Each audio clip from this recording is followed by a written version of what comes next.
and welcome to On the Ledge podcast. It's episode 299. I'm Jane Perrone, and this week we're talking cacti and succulents. I take a delightful toddle around the glasshouses at Ottershaw Cacti, and I answer a question about Venus flytraps and growlights.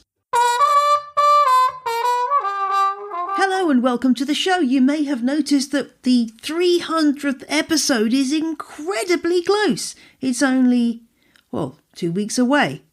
So that's going to be a special one. It's going to be a full, all singing, all dancing video production, I'm excited to say. And I want to hear from you. I'd love to have some voice notes from you about what On the Ledge means to you. I did ask for this in the newsletter, and I've had precisely 0 contributions. A big round 0. So please, if you like On the Ledge, I'd love to hear from you. I know it's one of these things that you probably think, oh yes, I'll put that on my to-do list. I'll get round to it. Do it now. There's a link for SpeakPipe, which is a website you can use to record your message, or you can record a voicemail, or if you do want to just send me an email, I will be putting out a sort of extra episode, which will be audio only, which will include your thoughts about the show and also a little blooper reel, and then there'll be the all singing, all dancing video. So it's going to be a big one. I'd love to hear from you on that. And it's going to be the kicking off of the late night On the Ledge. So that next episode and the few that follow will be a little bit more edgy than normal. So there will be swearing potentially and more less kid-friendly topics. So that's going to be fun. And I've got 2 fantastic guests. So I really hope you'll join me for that next episode. But stick around for this episode because it's very good as well. I mean, there isn't a bad On the Ledge episode, is there? If you remember, a couple of months ago, I did a sort of a big grand tour and I went to visit mint plants in Bristol and also Tony Irons, and I also visited Gemma Hay. Well, the final visit that I did on that trip was to Ottershaw Cacti, which is in Chertsey in Surrey, to find out all about the wonderful cactus and succulent grower Daniel Jackson and his wife Jo. They appear at many a British garden show with their incredible collection, and I got the chance to have a look around it, and it was an absolute treasure box of delights, as you will hear. And indeed see if you go and check out the images in the show notes at janeperrone.com. So without further ado, let's get tramping around the nursery at Ottershaw Cacti.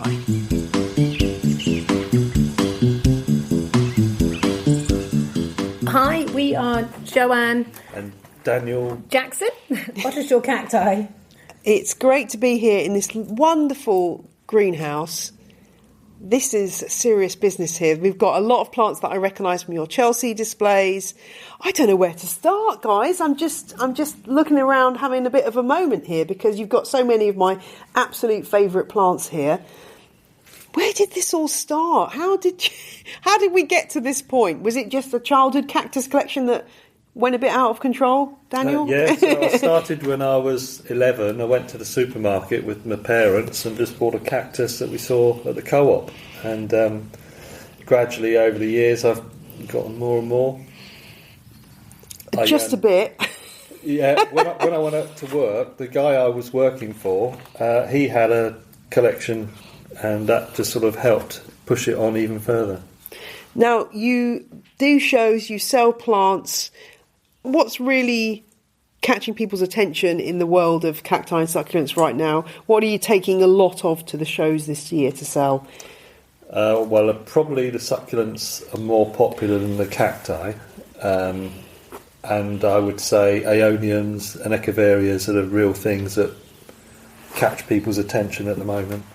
Although we have had a big burst of house plant succulents, so things that will grow well inside, because most succulents will want the bright lights of the sort of Mediterranean type environment, but there are some that do really well inside in shadier locations, and those have become really quite popular. So are we talking about things like Ripsalis here, or the lovely fishbone cactus I see here? Is it that kind of thing we're talking about for indoors that you find works well? Yes, that sort of thing. And also Ceropegia, so the string of hearts. Yes. That's always quite a fun one. People are interested in that. And also the Senecio rullianus, that will grow quite well indoors, draped over a bookcase and things like that. People are trialling more succulents inside. So we're looking just to help them along the way.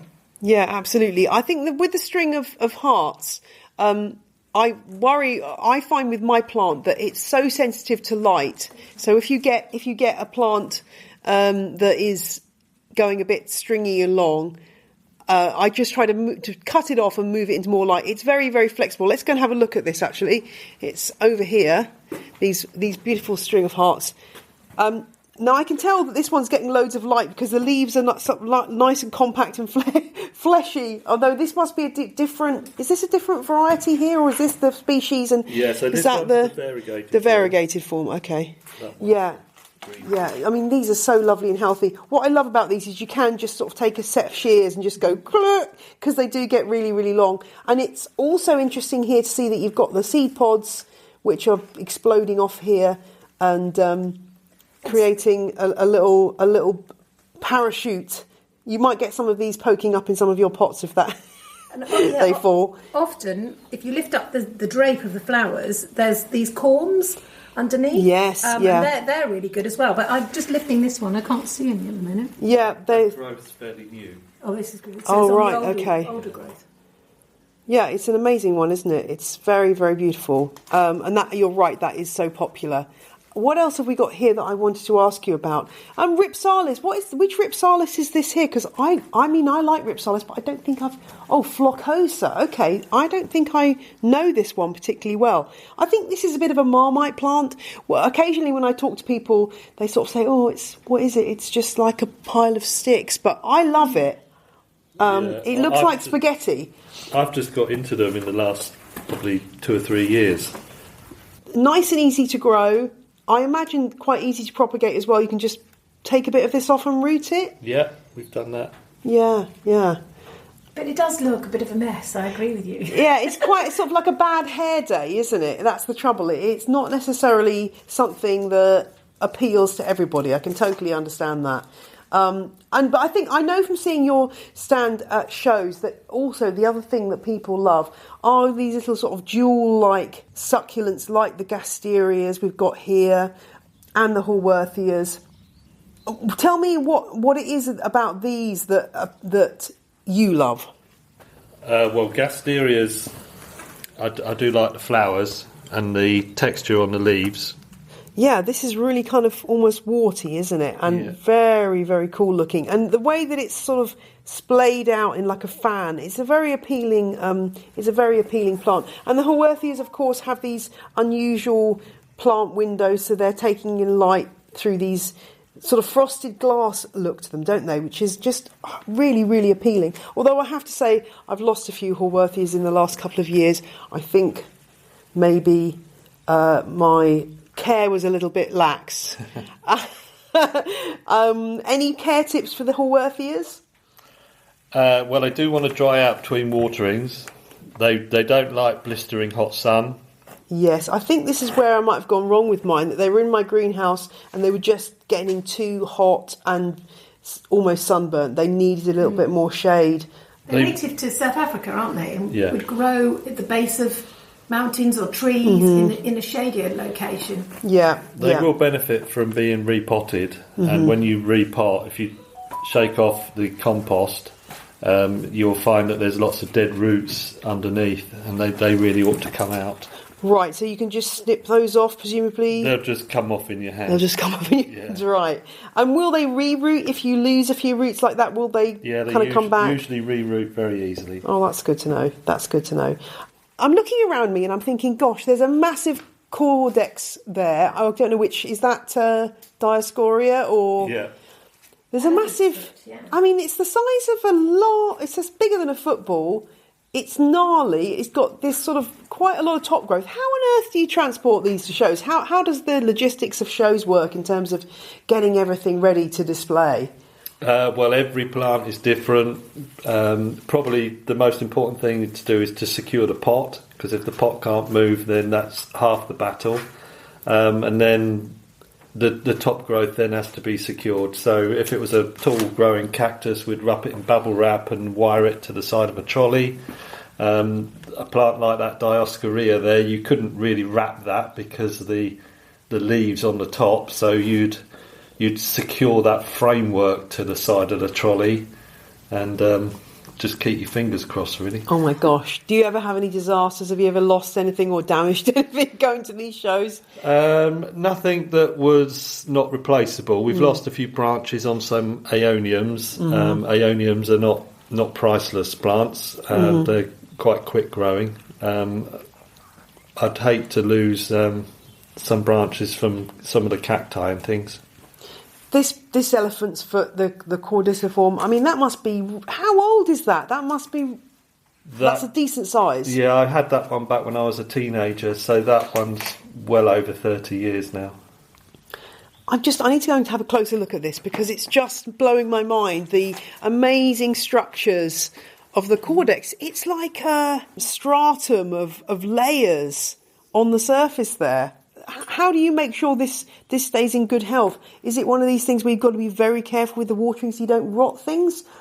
Well, with all succulents, you've got to have careful watering. So I do tend to let all my plants dry out before I water them again.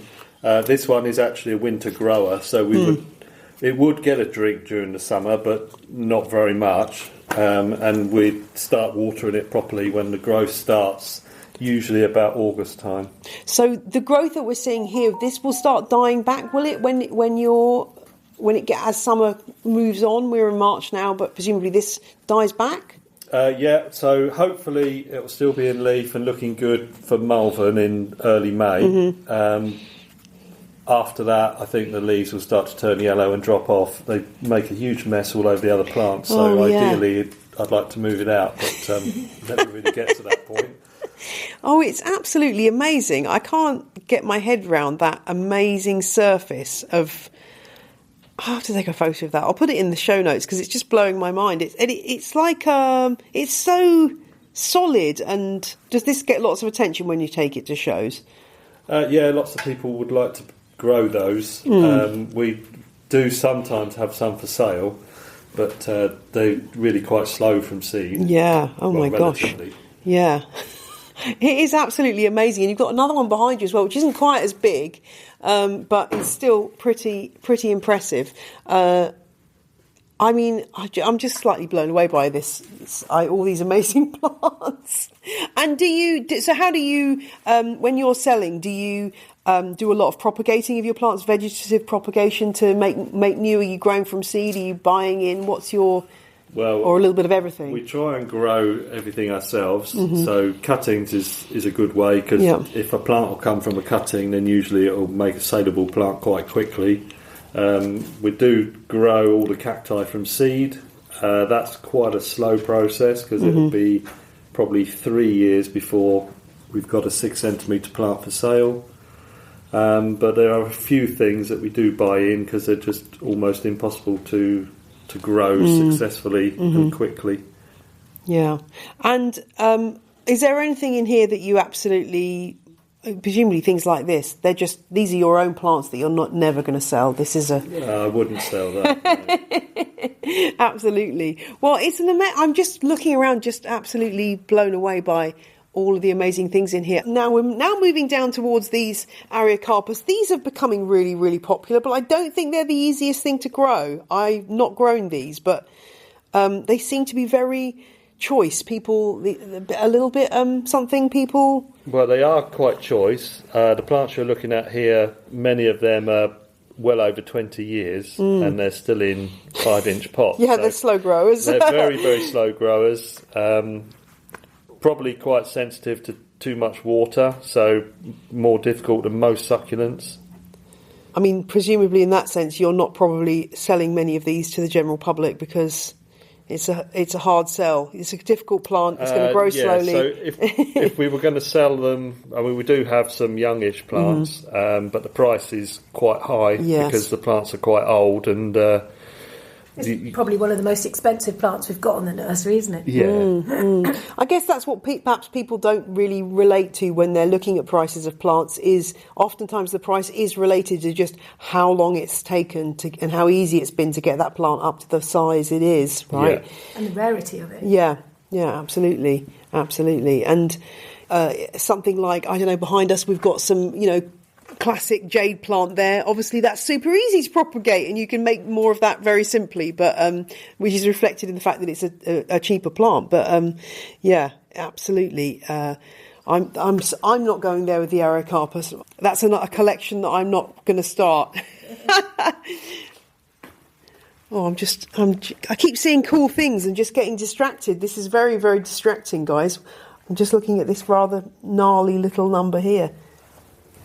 I don't know what this is. What is that? Adromiscus. Oh, it's an Adromiscus. Okay. So I'm used to seeing the sort of classic plover eggs one that Cooperi is it, that looks like it's called plover's eggs, but that's kind of a more gnarly version of it. That's so cool. Yeah, I think that one's hairy eye. Oh, okay. Look at this, Ripsalis is just about to flower. Oh, yes, look at that. Bachyphora, the classic. I mean, yours looks a lot more healthy than mine. I do find this is one that can take a lot of abuse. Like my one, I'm quite mean to my mistletoe cactus, and it just keeps going. So I need to. Yeah, and this is also another lovely one, Pilocarpa. I've got that as well. I find with that one that it's very sensitive to too much water. This guy, not bothered. Bachyphora, like if I give that too much water or none, it's not bothered. This one, if I give it too much water, it immediately, some segments will turn yellow and drop. So I find the Pilocarpa is harder than the Bachyphora, but I think this is indestructible. It's a really, really good plant. And as you say, these cute white flowers coming on it. And I mean, the flowers are nice on this one too, but... It does look like mistletoe, doesn't it? Yeah, it does. Yeah. It really does. It's amazing. So how many greenhouses have you got here? 10. 10? How do you keep up with all the work? There must be so much work to do. Yes. Do you have any help? Is it just you two, or do you have anyone coming to help you? Well, our daughter has joined us this last summer. Oh, okay. At a bit of a loss as to what she wants to do, but she's really taken to the plant, so she's going to help us this year. Yeah. We've also got a couple in the village that come and help us part-time, and they are invaluable too. Oh, wow. That's, yes. Keep things clean and tidy. Yeah, absolutely. And we're moving into this is sort of Gasteria land round here. I mean, this is huge, but there's just so many plants. I mean, I'm just looking at these amazing Gasterias. I do love Gasterias. I think I think it's a bit of nostalgia for me. We were talking earlier about the houseplant expert by Dr. Hussein, and I remember looking at these Gasteria pictures as a child in the book and just being absolutely mesmerised. And I used to remember picking these up at jumble sales and things. You'd be able to see people giving away plants because they are quite generous and they kind of offset like some of yours have done. But this Brachyphylla here is just... That's another level, That's so cool. Yeah, fantastic plant. We get a lot of attention when we take that one to the show. It's quite fan-shaped, really. It'll often, it will flower out the middle, flower about 2 feet high. It draws lots of attention when it does that. That's amazing. That's amazing. Yeah, I think if I was going to specialise in a succulent, I think Gasteria might be it. I just think they're so awesome, and so many different shapes and combinations and things. And I think a lot of hybrids now coming in and cultivars that a lot of breeding going on in this particular area, which is good. They're just so gnarly. There's just some really nice gnarly. Look at that. That's just like a dinosaur skin. So cool. Yeah, and looking more around here. And we've got another Ripsalis here that's catching my attention, Monacantha, with these incredible, I guess they're fruit. Would you call that a fruit? I guess you would. It looks like a white currant. Yeah, so don't try eating them though. It had orange flowers, which turned into these fruits. The fruits have been there about 6 months now. Oh, really? Interesting. I guess in nature they'd be picked off by a bird and then turn into a nice bit of manure and sprout that way. They're amazing. That's lovely. And I love the orange flowers on that plant. It's beautiful. How do you manage pests in here? Do you do you have to just have an eagle eye when you're bringing in new plants, presumably, and hope, cross your fingers and hope? Well, we've definitely got mealybugs. There's not an awful lot we can do about that. Indeed. There are some chemicals which we can spray, but root mealybugs really a problem because obviously you can't see root mealybug until you repot them. And yes, by then it's root mealybug are my number one enemy. I could quite happily. Yeah, they're terrible, aren't they? They really are the worst. Yeah. People say, "Oh, mealybugs are terrible," and then I say, "Have you had root mealybugs?" Because you will really know that you're in trouble if you've had root mealybugs. Normal mealybugs I can cope with. Root mealybugs, it's the worst, isn't it? Yeah. So depressing when you think, oh, why is that? That's not looking so good. I'll just check the roots, and then you take it out of the pot, and the horror of discovering that they've just literally sucked the life out of the roots of a plant. Oh, it's awful. And I don't have any great answers either. I was talking to another cactus grower, and we were just saying, it's just vigilance really. But when you've got a big operation like this, obviously, it's a lot of plants to deal with. It is a lot of plants, yeah. Yeah. I mean, I speak to my suppliers quite regularly to ask them about developments with pesticides and things, and there's still nothing for root mealybug. No, that's right. Somebody somewhere hopefully is doing some research, and we might have an answer, but yeah, it's not good. It's not good. Presumably all these plants on pedestals, you've got these up high so they can trail down, but also presumably some of these are ones that you take to shows, like the Paradoxa here. Are these ones that you take to shows which are on display? Well, potentially they'll all go to a show when they're looking good. They're up on a pedestal, obviously, because they're long trailing stems, but the plants underneath actually don't mind the shade, so it's a win-win, really. Yeah, that's a good point. Yeah, I love Paradoxa, the Ripsalis you've got here. It's just, I find that another really, really easy one, and it's kind of crazy looking, but you could just spend all day looking at the weird stems on that one. We're moving around through this amazing greenhouse. When you're getting ready for shows, are you cherry picking the things that are looking good at that time to take with you? You've got so many plants, you must be able to pick and choose what you're taking along. This area here is more of our collection plants for our national collections. Okay. Dwarfia, Gasteria and Astroloba.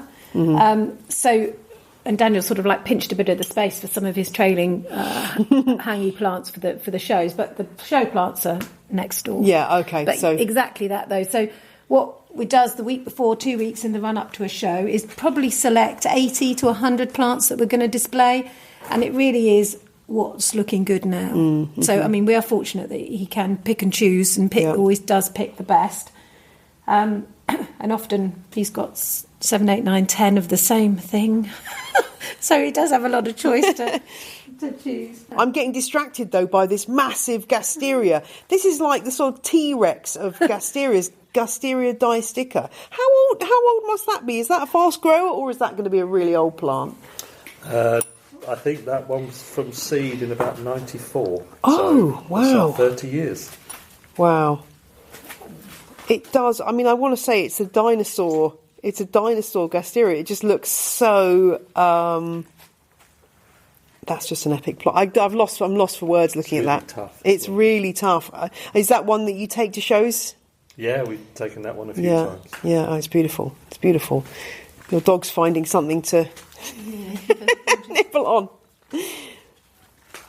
We're moving through lots of plants. I don't know how. I'm just in awe at how many plants. I thought I was going to come and you were going to have like, you know, a 20-foot glass house, and that was going to be it. And I'm just blown away by the size of this place. It's incredible.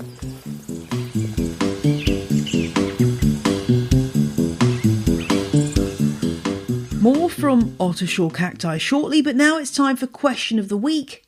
And it comes from Stephen and concerns a VFT, that's short for Venus flytrap, Dionea muscipula being the scientific name, if you care to go that route.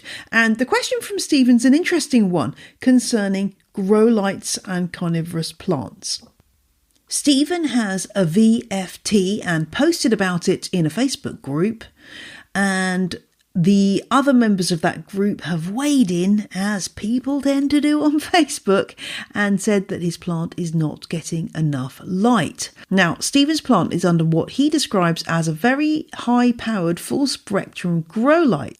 So he's not surprisingly a bit sceptical about this fact. And the thing that people are pointing out is that the insides of the traps on Stephen's plants are not red. And people commenting are saying, well, they should be red, otherwise your plant is unhealthy. And Stephen wants to know, are these facts always true? Is a green plant, specifically the Venus flytrap, unhealthy? I asked Stephen to send a photo of the plant, and he does indeed have a grow light in situ. So what's the deal? Are there fly traps which can be perfectly healthy, but cultivars that have totally green traps? Well, the answer, of course, is yes, there are cultivars with all green traps. I've seen a few. Southwest Carnivorous Plants here in the UK is selling the all green form, which has lime green traps and stems, even when grown in high light levels. That's the key phrase here. And flytrapstore.com, they've got a cultivar called Grun, Grun, which is another all green cultivar.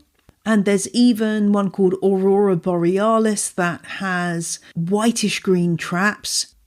And there's another called Green Wizard, which the traps only ever get just slightly pinkish inside. So there is a hecton of Venus flytrap breeding going on, and you get a huge range. Obviously, in nature, the species in the wild in North and South Carolina has a red trap as an attractant for the creatures that it eats, which is not, interestingly, mainly flies. In my book, Legends of the Leaf, I talk about some studies that have been done on what Venus flytraps actually eat, and flies make up a minority of their diet. It's more crawling insects, beetles, spiders and so on, which are crawling into the traps rather than flies. But obviously, it's quite possible to breed a green trapped Venus flytrap, so this may indeed be what Stephen has. However, looking at the photos of his plant, the photos that he sent, the light, I would say, if it's the light that I'm thinking of, is a good, it's hard to tell from the photo, but I would say it's at least 30 to 40 centimetres away from the plant. And the picture of the plant, it does look a little bit stretched out and very green. So I'm suspecting that despite the fact that there is a grow light in place, this plant isn't getting enough light, and that the Facebook commenters are right. Because Venus flytraps need loads of light. In nature, where they grow in the pine ecotones, which is the margins of bogs populated by evergreen shrubs and pine trees in those parts of North and South Carolina I mentioned, it does not survive if there is vegetation above it, and part of its natural life cycle is taking advantage of fires that break out naturally to clear away that vegetation, leaving space for the flytraps to get full sun. And that's why when we grow them inside, it's absolutely vital that we grow them in tons of light. And that means a grow light for many of us, because as we know, light is usually at least 50% lower indoors.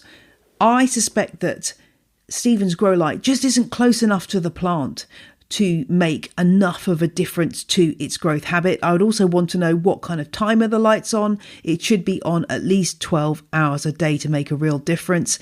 And I think I remember also researching some people who leave their Venus flytraps under grow lights all year round 24/7 successfully and grow a successful plant. Now, traditionally, we think of Venus flytraps as needing a dormancy period where light levels, day length is reduced, but there have been quite a few indoor growers who found that they can keep the grow lights on the same schedule year round and not cause any harm to their plants. But generally speaking, a grow light would want to be about 20 to 30 centimetres above the plant.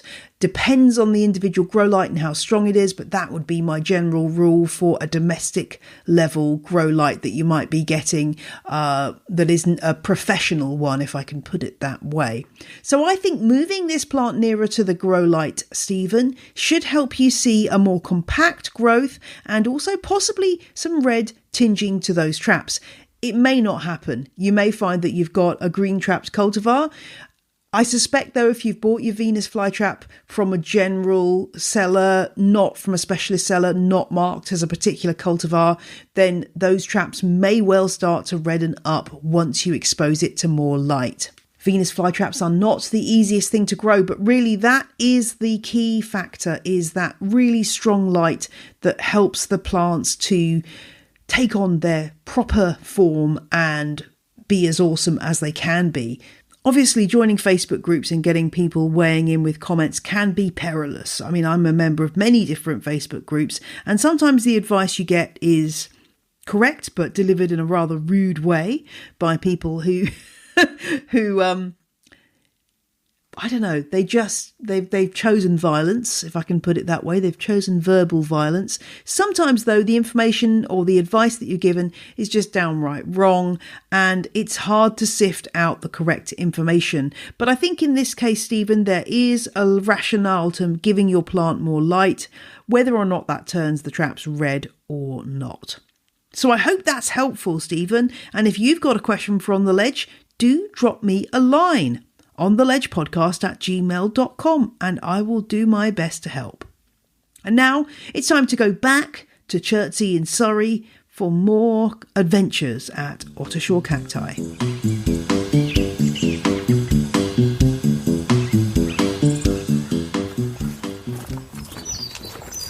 Repotting. You must just spend your whole life repotting. I suppose maybe things don't need repotting too often, but even then, yes, we do, certainly this time of year. So yeah, it's actually quite nice to be in the greenhouse on a nice bright day when it's cold outside. Yeah. And repotting. So that's where our daughter's come in a bit handy. We've thrown her in with a lot of seedlings and even given her the spiky ones to do. Now we've come into another greenhouse here that is, well, it's golden barrel land. We've got a lot of golden barrel cactus, which are just immense. We've got some very old jade plants. Are some of these ones that you've had for a long time, Daniel? Are these? No, most of the bigger ones are relatively new. Oh, okay. There was a guy that was giving up his collection, and we bought the collection from him. Wow, Echinocactus grusonii. I mean, I always think the strange thing about this plant is it looks, on one level, I kind of think, that would make a really nice, comfortable seat. It looks kind of like a seat. And obviously I'm not going to try that out, but it's so beautifully symmetrical and has a beautiful shape. And there's just something about it that really appeals to me. But I'm not going to try sitting on it. I don't know why I'm... Well, it's called the mother-in-law's cushion. Yeah, there you go. I'm not a mother-in-law yet, so... but yeah, it's an amazing plant. And I think they use this a lot in places like Dubai as roadside landscaping. Roundabouts in Tenerife. Yeah, roundabouts in Tenerife, exactly. But we've got lots of other amazing things in here. We've got the aeoniums, a huge display. We'll get on to talking about those. But I'm just wandering down here, just in awe. Yeah. Look at these lovely jade trees. Oh, they're beautiful. You often see these jade trees going on Facebook Marketplace because they've got too big. And I always just think, well, why don't you just chop them back? Because they do respond quite well to being a chopped. But that one is, I mean, how old's this one there? That the stem on that must be a good 20 centimetres across, more. Yeah, well, but that's exactly what happened to that one, wasn't it? Yeah, so last year when we had that really cold spell in December, that was 2022. That was in a greenhouse where the heater failed, so I didn't want to lose the plant. So my son and I needed to move it from next door into here, but we had to prune the top off because the plant was so heavy we couldn't actually move it. Wow. So it was really just stumps when it came in here. Yeah, so it was stumps when it came in. And the bits we cut off, they're actually new plants now that are 2 foot tall. But and it's looking great. I mean, it's really, they're so characterful. So don't be in fear of chopping them back. No. That's what happens. No, exactly. Yeah. And we're really getting into Aeonium territory here. We're going to get on to talking more about aeoniums in an extra leaf, but tell me a little bit about, I worry with aeoniums about leaving them out too long. Should they be in, out, where should they be, at what time? Because I think they should be probably outside in the summer, but when do you need to worry about bringing them inside? Can they last? They can't last all winter unless you're maybe somewhere very southern in the UK. Yeah, so I would recommend bringing them in sometime in September. It does depend on the weather each year, but they certainly wouldn't want to be out in the cold and the wet. Although, having said that, we've been down to the Minack Theatre this last winter, and they've got them growing outside all year round. Yeah, that's in Cornwall, isn't it? Yeah. I guess the climate down there is just more agreeable to... It's right on the coast, and I think that air movement just keeps them dry, because then they don't want to be cold and wet or sat cold and wet, and that air movement and the heat from the sea is just enough. Yeah. It's wonderful if you get the opportunity. That's a wonderful trip. I can imagine. Oh, look, this is going to flower. That's a beautiful plant. This is Kumara plicatillis. Why do they give us these plants such amazing names? It used to be aloe. Oh, it's an aloe that's been moved into a different genus. That's amazing. It's like a candelabra with these amazing fans of leaves and a woody stem. It's very, very architectural, and presumably these are going to be that sort of classic coral orangey kind of colour. Yeah, maybe. That's beautiful. Is that the only one in flower? You've got some in the other greenhouse, haven't you? Yeah, there's one at the top that's going to flower as well, so we'll have to try and pollinate. Oh yeah, of course. Do you do a lot of that, kind of trying to aid the pollination? What do you use? Is it a little paintbrush or? Yeah, a little paintbrush. Yeah.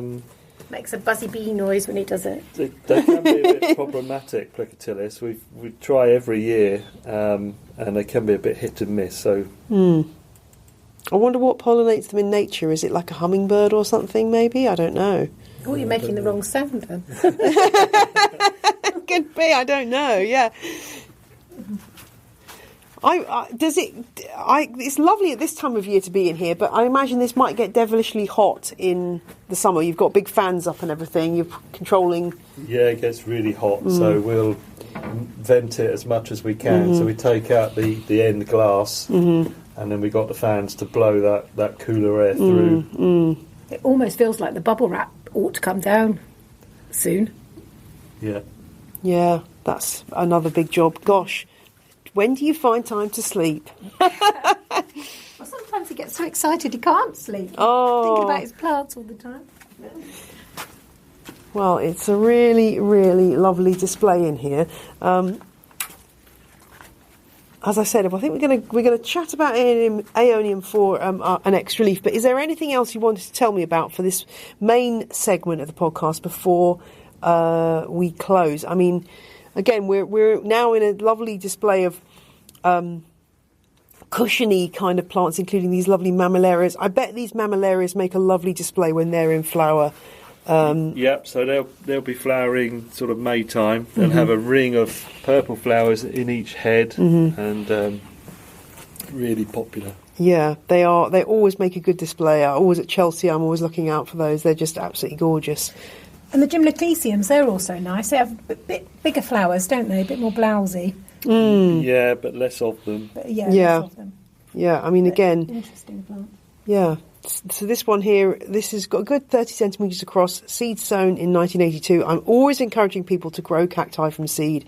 And we have our annual On the Ledge Sow Along. Is mammillaria another good one? What cacti are good to grow from seed and easy for people starting out? Well, most cacti come readily from seed, if you can get the seed. So Gymnoclesium, Mammillarias, Notocacti, Rebutias, they're all quite rewarding from seed. Mammillarias and Rebutias, they'll usually flower quite young as well, so you get some results quite quickly. Astrophytums are good too. Astrophytums as well, yeah. We've got some lovely astrophytums with all interesting markings and things like that on there, and they really are good doers, aren't they? Yeah, I think it's a great way to go, and it's very satisfying when I've got a couple of cacti that I've grown from seed for the sow along in previous years, and it's quite satisfying once they start getting big and you think, I grew that from a tiny seed. It's very, very satisfying. Well, it's lovely to see your beautiful collection, and I shall take some photos for the show notes because there are so many gorgeous plants here. And we'll also in the show notes list places where people can see you this year in the UK, and your website as well for those who are sadly not going to make it to any shows. It's a delight. I'm blown away by your collection, Daniel and Jo, so thank you very much. You're welcome.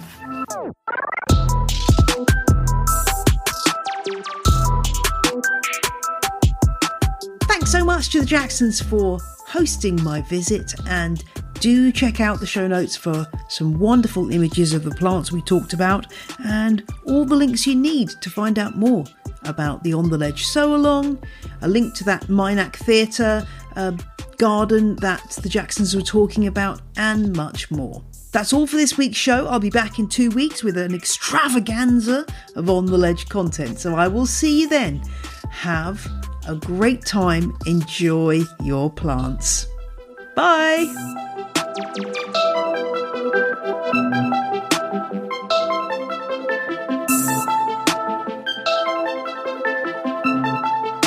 The music you heard in this episode was Roll Jordan Roll by the Joy Drops, The Road We Used to Travel When We Were Kids by Komiku, and Whistle by Benjamin Banger. All tracks are licensed under Creative Commons. Visit the website, visit the show notes for details.